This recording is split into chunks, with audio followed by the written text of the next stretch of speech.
পৃথিবীতে যত ধরনের অ্যাপ্লিকেশন তৈরি হয় সফটওয়্যার রিলেটেড, প্রত্যেকটা অ্যাপ্লিকেশনই যে কোনো ধরনের ডাটাবেস ইউজ করে।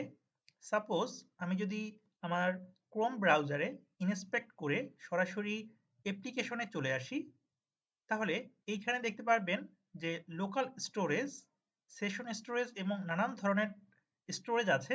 এগুলো মূলত ডাটা স্টোরেজ বা কুকিজ স্টোরেজ যে কোনো কিছুই হোক স্টোরেজ করার জন্য রাখা হয়। আর মার্কেটে অনেক ধরনের ডাটাবেস অ্যাভেলেবেল, যেমন মঙ্গোডিবি, পোস্টগ্রেএসকিউএল, মাইএসকিউএল, মাইক্রোসফটের এমএস এসকিউএল। আজ মূলত আমরা আমাদের এই ভিডিওর মাধ্যমে দেখানোর চেষ্টা করব যে মাইক্রোসফটের যে লেটেস্ট ভার্সনটি আছে সেই লেটেস্ট ভার্সনটি কিভাবে আপনি আপনার মেশিনে ইনস্টল করতে পারবেন। প্রথমত আমরা যদি সরাসরি চলে যাই এসকিউএল সার্ভার 2025-এ এবং এখান থেকে সরাসরি চলে আসি নিচের দিকে এসকিউএল সার্ভার ডাউনলোডসে, তাহলে আমরা আমাদের কাঙ্ক্ষিত যেই সাইটটি আছে সেই সাইটটিতে চলে আসব এবং একটু নিচের দিকে আসলে আমরা দেখতে পাবো আমাদের কাঙ্ক্ষিত সাইটটির ইএক্সি ফাইল। এইখানে আপনি কিছু ফাইল পাবেন, যেমন এটা হচ্ছে মূলত ক্লাউডের জন্য, আর এটা হচ্ছে মূলত এন্টারপ্রাইজ লেভেলের। যদি আপনি এখান থেকে ডাউনলোড করেন তাহলে এইখানে আপনি বিল্ট ইন এআই রেডি ফিচারগুলো পাবেন, স্ট্যান্ডার্ড এডিশন, আরেকটা হচ্ছে এন্টারপ্রাইজ এডিশন, এবং আরেকটি পাবেন আপনি এক্সপ্রেস এডিশন, যেটা মূলত আপনি স্মল অ্যাপ্লিকেশনের জন্য প্রোডাকশন রেডি একটা ডাটাবেস তৈরি করতে পারবেন। আর ডেভেলপার এডিশনে মূলত আপনি টেস্টিং পারপাস বিভিন্ন এক্সপেরিমেন্ট চালাতে পারেন। আমি আজ সরাসরি এসকিউএল সার্ভারটি আছে সেটি ডাউনলোড করব। সরাসরি চলে যাব, আমরা ডাউনলোড নাও ক্লিক করব এবং এখান থেকে আমরা যদি একটু দেখি তাহলে বুঝতে পারবো যে এসকিউএল সার্ভার 2025 নাও অ্যাভেলেবেল।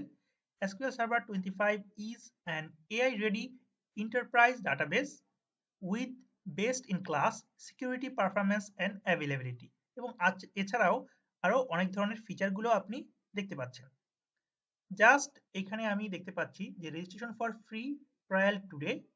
তাহলে এখানে জাস্ট আমি ইনফরমেশনগুলো দিয়ে জাস্ট আমি ফর্মটি ফিল আপ করে নিলাম এবং ফর্মটি ফিল আপ করার পর ডাউনলোড নাওয়ে ক্লিক করব। করলে সরাসরি আমাদেরকে আমাদের ইএক্সি ফাইল ডাউনলোড করার জন্য যে পেজটি আছে সেখানে নিয়ে আসবে এবং আমি এখান থেকে 64 বিট এডিশনে ডাউনলোড করব।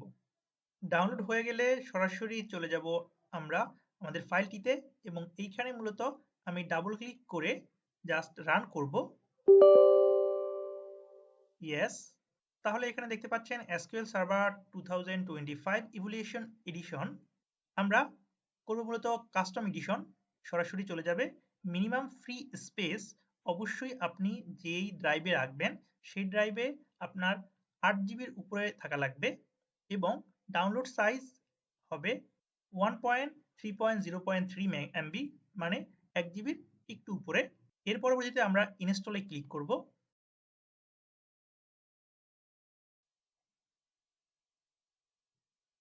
সাকসেসফুলি আমাদের এসকিউএল সার্ভারটি জাস্ট আমার মেশিনে সেট আপ করে নিলাম। এখন আমরা ইনস্টলেশনে এসে সরাসরি ইনস্টল করব। Just installation. এরপর এখানে দেখতে পাচ্ছেন new SQL server stand alone installation or add a feature to existing installation.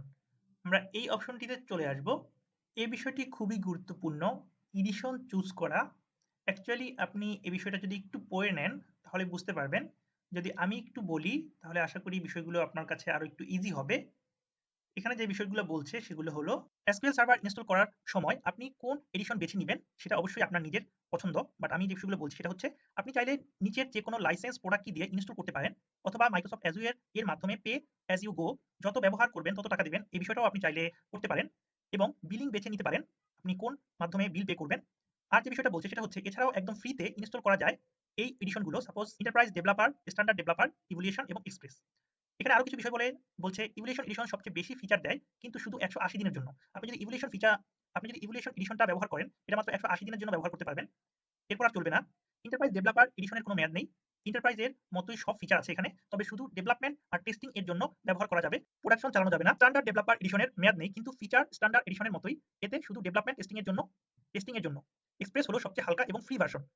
যদি একটা এডিশন থেকে আরেকটা এডিশনে আপগ্রেড করতে চান তাহলে এডিশন আপগ্রেড ওয়াইজ চালাতে হবে আর কি। তাহলে আমরা এন্টারপ্রাইজ ডেভেলপার এডিশনটি ইউজ করছি। এখন আমরা নেক্সটে ক্লিক করব, দেন টার্মস এন্ড কন্ডিশনটা চেক করে দিব, দেন নেক্সট,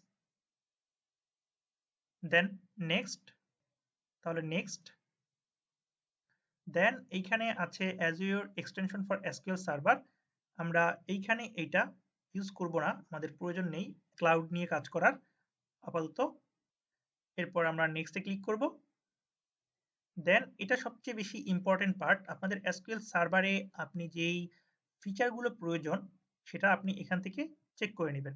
অবশ্যই আমাদের ডাটাবেজ ইঞ্জিন সার্ভিসটা প্রয়োজন, এটা আমাদের মেইন। আমরা ডাটাবেজ ইঞ্জিন সার্ভার মাধ্যমেই আমাদের বিভিন্ন ধরনের ডাটাবেজ তৈরি করি এবং সেই ডাটাবেজে অপারেশন চালাই। এরপরে আমাদের এসকিউএল সার্ভার রিফ্লেকশন, এটার প্রয়োজন আছে। অবশ্যই এআই সার্ভিসটা আমাদের প্রয়োজন হবে।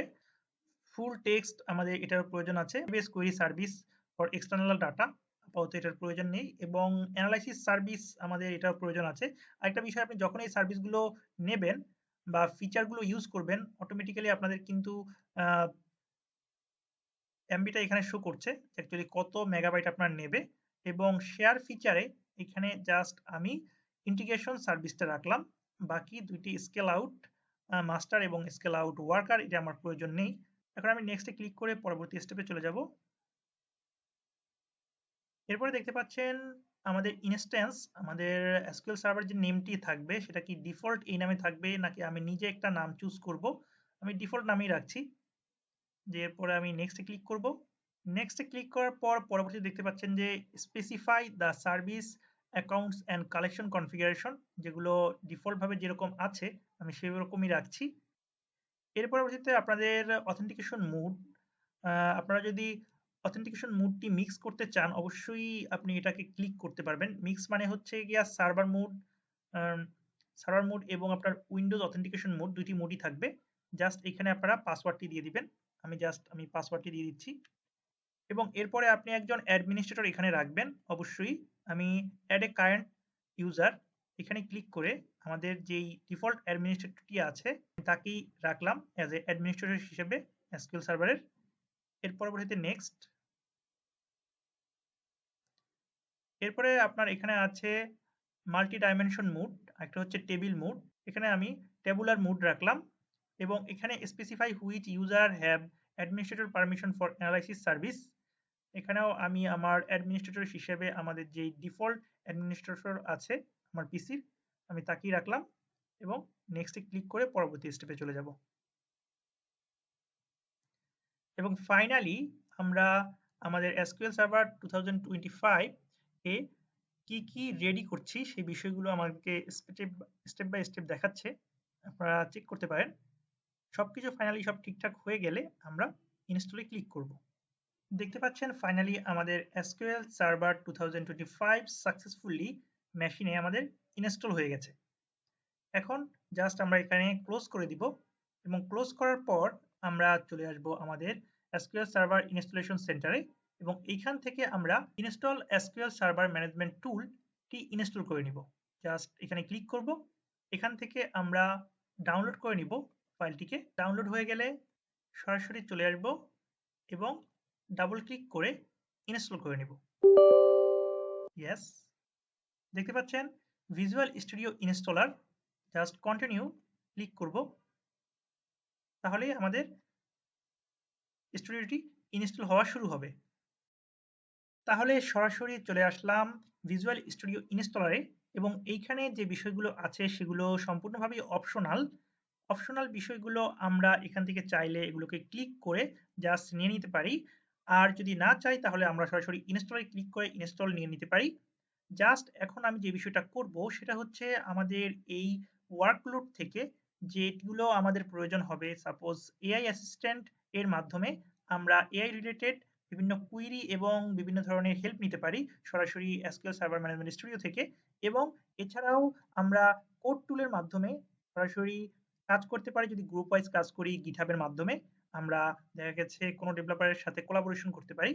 এবং হাইব্রিড মাইগ্রেশনের মাধ্যমে আমরা করতে পারি যে বিষয়টা সেটা হচ্ছে আমরা সরাসরি আমাদের ডাটাকে মাইগ্রেট করে মাইক্রোসফট অ্যাজুরে নিয়ে যেতে পারি এবং এছাড়াও আমাদের ডাটাটা অনেকভাবে মাইগ্রেট করতে পারি। আর বিজনেস ইন্টেলিজেন্সি এগুলো মূলত আপনার রিপোর্টিং সার্ভিসেসের সাথে ইন্টিগ্রেশন। আপনারা যদি রিপোর্টিং সার্ভিস নিয়ে কাজ করেন মাইক্রোসফটের, তখন এই টুলটি আপনাদের অনেক বেশি হেল্প করবে। আমি এখন শুধুমাত্র এআই অ্যাসিস্ট্যান্ট এটি এবং কোডিং টুল এই ওয়ার্কলোডটি নিয়ে জাস্ট ইনস্টলে ক্লিক করলাম। ফাইনালি আমাদের এসকিউএল সার্ভার ম্যানেজমেন্ট স্টুডিওটি ইনস্টল হয়ে গেছে। জাস্ট আমি ওকে ক্লিক করব এবং এখান থেকে আমার এটার প্রয়োজন নেই। আমি যদি চাই সরাসরি এখান থেকে রান করতে চাইলে এখানে রেখে রান করতে পারি, অথবা আমি ভিজুয়াল স্টুডিও ইনস্টলারটি এখান থেকে কেটে দেব এবং আমাদের এসকিউএল সার্ভার ইনস্টলারের আর প্রয়োজন নেই এখন। সরাসরি এখন যদি চাই আমি, তাহলে এখানে যদি লিখি এসকিউএল সার্ভার ম্যানেজমেন্ট স্টুডিও, তাহলে আমরা এখান থেকে রান করতে পারি। ওপেনে ক্লিক করলাম। ওপেন করার পর এখানে বলবে আপনাদেরকে গিটে অথবা মাইক্রোসফটের যে কোনো একটি অ্যাকাউন্টে কানেক্ট করার জন্য, অথবা এখান থেকে ক্রিয়েট অ্যাকাউন্টে ক্লিক করে একটি অ্যাকাউন্ট ক্রিয়েট করে নিতে পারেন। আমি জাস্ট গিটহাবের মাধ্যমে কানেক্ট করে নিচ্ছি। আমাকে সরাসরি ব্রাউজারে নিয়ে আসলো এবং ব্রাউজার থেকে আমি এখানে ইউজার নেম এবং পাসওয়ার্ডের মাধ্যমে লগ ইন করে নিচ্ছি। Just continue. Open Microsoft visual studio. Finally আমাদের এসকিউএল সার্ভার ম্যানেজমেন্ট স্টুডিওটা রান হলো এবং এখন আমাদেরকে আমাদের সার্ভারে কানেক্ট করে নিতে হবে। সার্ভারে কানেক্ট হওয়ার জন্য সরাসরি চলে যাব উপর থেকে ব্রাউজারে এবং ব্রাউজার থেকে লোকালে, দেন আমাদের সার্ভার এখান থেকে ক্লিক করে নিব এবং আমরা চাইলে উইন্ডোজ অথেন্টিকেশন মোড অথবা এসকিউএল সার্ভার অথেন্টিকেশন মোড, দুইটি মোডেই চালু করতে পারি। যদি আমি এসকিউএল সার্ভার অথেন্টিকেশন মোডে আসি, তাহলে এখানে আমাদেরকে ইউজার নেম এবং পাসওয়ার্ড চাচ্ছে। আপনারা জানেন যখন আমি এসকিউএল সার্ভারটি ইনস্টল করছি, তখন মিক্স মোড এবং উইন্ডোজ অথেন্টিকেশন মোড দুটি মোড ছিল। তখন মূলত আমি মিক্স মোডের মাধ্যমে ইউজার পাসওয়ার্ডটি সেট করেছি। যদিও ডিফল্ট আমাদের ইউজার হচ্ছে SA এবং আমাদের পাসওয়ার্ডটি ছিল, দেন আমরা রিমেম্বার পাসওয়ার্ডে ক্লিক রাখবো এবং যদি কোনো ডাটাবেস আমরা সিলেক্ট করতে চাই বাই ডিফল্ট, তাহলে করতে পারি। যদি ট্রাস্ট সার্ভার সার্টিফিকেট, এবং অবশ্যই এটা আপনার ক্লিক থাকা লাগবে। তারপর কানেক্টে ক্লিক করব, সরাসরি আমাদের সার্ভারে কানেক্ট হয়ে যাবে এবং সার্ভারে কানেক্ট হওয়ার পর আমরা চাইলে এখানে যে কোনো ধরনের ডাটাবেস তৈরি করে নিতে পারি। তাহলে ফ্রেন্ড, এই ছিল মূলত আমাদের আজকের টিউটোরিয়াল। যদি আপনি কিঞ্চিতভাবে উপকৃত হয়ে থাকেন এই ভিডিওর মাধ্যমে, অবশ্যই আমাদের চ্যানেলটিকে সাবস্ক্রাইব করে রাখবেন। আর যদি পেজ থেকে দেখেন, অবশ্যই ফলো করে রাখবেন।